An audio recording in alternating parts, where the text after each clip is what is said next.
Once you open the eiConsole IDE, you'll come here to the Route File Management screen, kind of the home screen here. And you can think of these like project folders here, pointing to some directory like you'll see above. So these project folders are full of different routes that we have done for other clients, just some representative routes here, such as HIE integration, where we take data acquisition and normalization of health information exchange data. Also here, receipt of laboratory information for orders and results. We've also done some on-premise medical equipment integrations, such as smart cards in a hospital that must be integrated with pharmacy or EMR or billing systems. Also here, we've done some work doing some acquisition of clinical and administrative data for reporting and analytics. And we'll actually jump into this one here to go ahead and walk through a route with you. And here you can see once we open a project folder, we might have multiple routes within that. So I'm going to open up this one here to walk through. So when you open this main screen, this is kind of the screen that we work from here. You can think of us moving through an assembly line approach of stages, moving from left to right down the screen through each of these 7 stages to create an end-to-end route here. So everything here on my left-hand side is having to do with my source system and where I'm getting that data from. And everything here on the right is having to do with my target or where I'm sending that data to. So in this case of this interface here, we have maybe some HL7 coming in, maybe from some hospital over MLLP. Also dealing with some EDI maybe coming in from a provider practice that we're maybe picking up from FTP or SFTP. And also we're getting some FHIR and JSON format that we're receiving over web service. So we're going to take those 3 feeds of data and actually transform them into something that we can then send on first here on this second target line to a SQL database that we're going to store, and then maybe we're going to send a copy of that information here to some web service in JSON. So I'm actually just going to walk through each of these 7 stages from front to back and what they do and what the features are, as well as what's happening within this interface. So here within this first stage called source system, really this is just for documentation purposes so that when you open up any given route, you can see graphically what's happening within the route. So if you have multiple resources, everyone can be on the same page. So we'll just give it a name and maybe optionally some icon here to represent it. We can even tag some metadata below if we want to search for it later. But really no functionality yet other than just documentation purposes. So I'll move to the first actual functional stage here, which is called the listener stage. And really what we're doing here is just defining what the connectivity protocol is to receive that source data. So you can see here in this drop down that we have a lot of different connectivity protocols out of the box, probably all that you can think of here. We can basically just pull some AWS buckets if we need to, or a database. We can pick things out of email, all the flavors of FTP and SFTP. In this case, we're using HL7 over LLP or MLLP as we call it. All the flavors of HTTP as well, even some more esoteric things that we have from working with client work, queuing systems such as Kafka, RabbitMQ, MSMQ, maybe some offshoot databases like Mongo or Hadoop. All the flavors of SOAP and REST as well, and pretty much other things you can think of. If you don't see a connectivity protocol here, anytime you see an ellipses like this, it's just a point of extension, which you can do in Java or .NET. And you'll see below here just simple configuration boxes once I choose the connectivity protocol that I'm going to be working with. It may have some kind of required fields there to fill in, but we try to keep all the defaults in line for use. Also, I'll point out within this stage here, we do have what we call preprocessors. We have a lot of them out of the box. Just think of these as things to kind of do cleanup to data, such as decompression, decryption, maybe pulling out a PDF or working with things like that. That you can apply here out of the box. Down here on my second source here, you can see that I'm working with EDI, and for this listener, I do have an FTP, SFTP listener here where I've filled in maybe some of the required fields.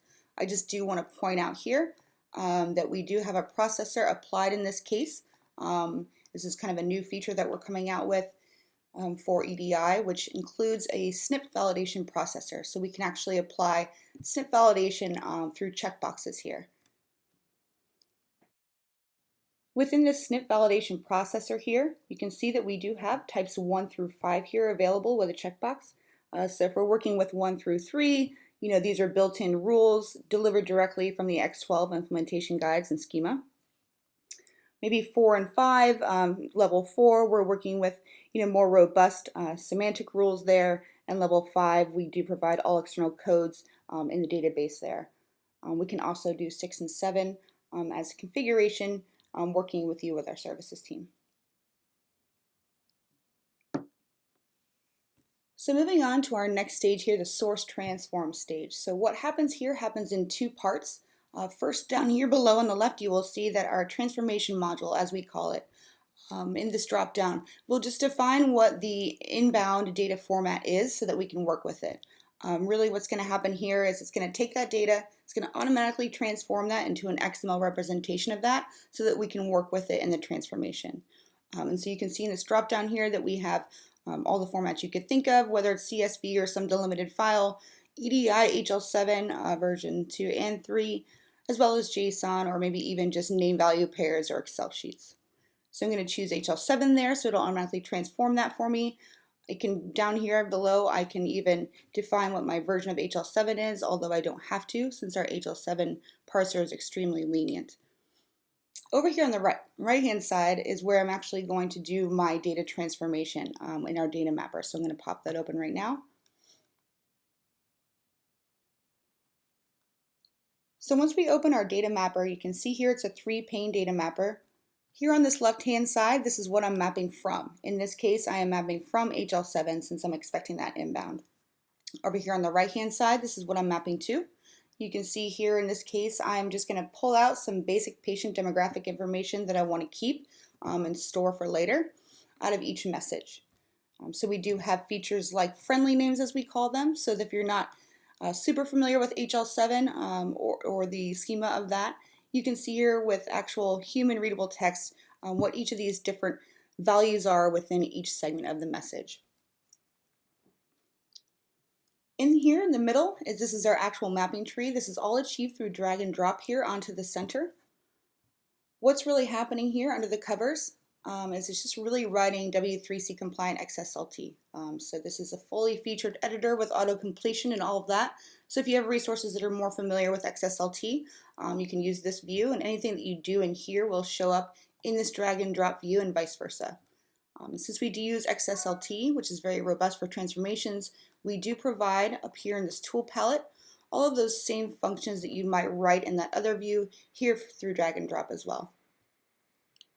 We also have inline testing for the data mapper, so you can feed it a sample file, hit a button, and you can see your output below what's been mapped already, just to make sure that all the fields are in the correct places. So moving on to the next stage here, this is our routing stage, and I'll just show two things here. First is our routing rules tab here. Basically, we might have more than one target, like I do in this case, and I can choose to send all the data that I'm transforming to either all targets, or maybe I want to even choose something like this XPath dropdown, which will let me use XPath rules to kind of choose where a message will go. So maybe based on some attribute within that message, if I want it to go to this location but not this one based on that attribute, I can define that there. Also here I will point out this is where our transaction monitoring lives. So we do have a lot of transaction monitor types out of the box here. We can send email alerts to some team, or even more importantly, we have what we call error route trigger. So that if there is some kind of error, we can actually kick off a whole new route that will take place that you want to define what will happen there. So once I move to the next stage, the target transform, we're really just kind of doing everything that we just did, only in reverse. I may need to do another mapping in this case, or I may not. In this case I am, since I have two different targets here. I'm going to have another mapping onto first our SQL database and second our JSON. So I'll pop open this mapping again really quick to show you here.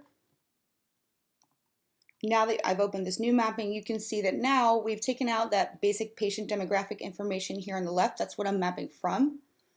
Over here on the right, what I'm mapping to is what we call SQL XML. This is something that we have out of the box as well. So I can actually map directly onto maybe a SQL insert statement like I'm doing here. You can see over here on the right that I'm actually using my insert function, and I can actually pull in the tables I want to work with. In this case, I have a table called patient with these columns that actually match up to my actual messages that I'm going to be receiving. And so I can actually just drag and drop this onto the center here and create SQL insert statements each time for each message that I get into those columns. Down here below on my target transform for the JSON, I'll pop open that mapper really quick to show you what that looks like. You can see on the left here the same thing. I'm working with that just basic patient demographic information. And here on the right, I'm actually mapping that onto a JSON object that I will then send on to that web service. Also to point out within this stage of the target transform, again on this right hand side we have our transformation module again. So in that same drop down that looks just like the first one, I'm just going to choose what my outbound data format should actually be, and it's going to automatically transform that XML back out to JSON or maybe CSV or EDI or whatever the case may be here. Moving on to the last stage here, our transport stage. This works just like our listener. We're just defining the connectivity protocol up to that target system. So all of the same connectivity protocols here out of the box. In this case, I'm actually using a SQL database transport here. So I'll just maybe enter some basic credentials to get into that database. It's going to go ahead and post that there. Also to point out, we have all the same processors here as post processors that we might need to do some cleanup on the data if we need to do some encryption or compression again, or maybe throw a PDF back in a file. A lot of things that we can work with here in this case. This last stage, just to touch on again, is just like the first, our target system here. We're just going to give it a name and optionally some icon to represent it just so that for documentation purposes we can see what's happening within this route. So once I've kind of configured this end to end, I can switch it over to our testing mode. So we do have full inline testing and debugger. In this case, I can start a test from anywhere I want within this, and anywhere that you see an arrow here is where that test may potentially go. Better yet, I can save tests, which I've done in this case, to run over and over if I need to. So I'm going to go ahead and open up a saved HL7 test that I have here, and you can see it's going to start after my listener stage since I'm not actively listening on a port right now. It's going to feed it a sample file and then just run it through the rest of this route. So I'll go ahead and hit this button and you'll either see a green check mark for success or a red X for failure, and we can walk through what just happened within that route. So first here within this test, I did use a sample file that is fed in through the save test. So I'll open that up. You can see this is a sample HL7 file, which is flattened right now. We took in that file, and first that transformation module here took that and automatically converted that into an XML representation of that HL7 message. So that is what you're seeing here.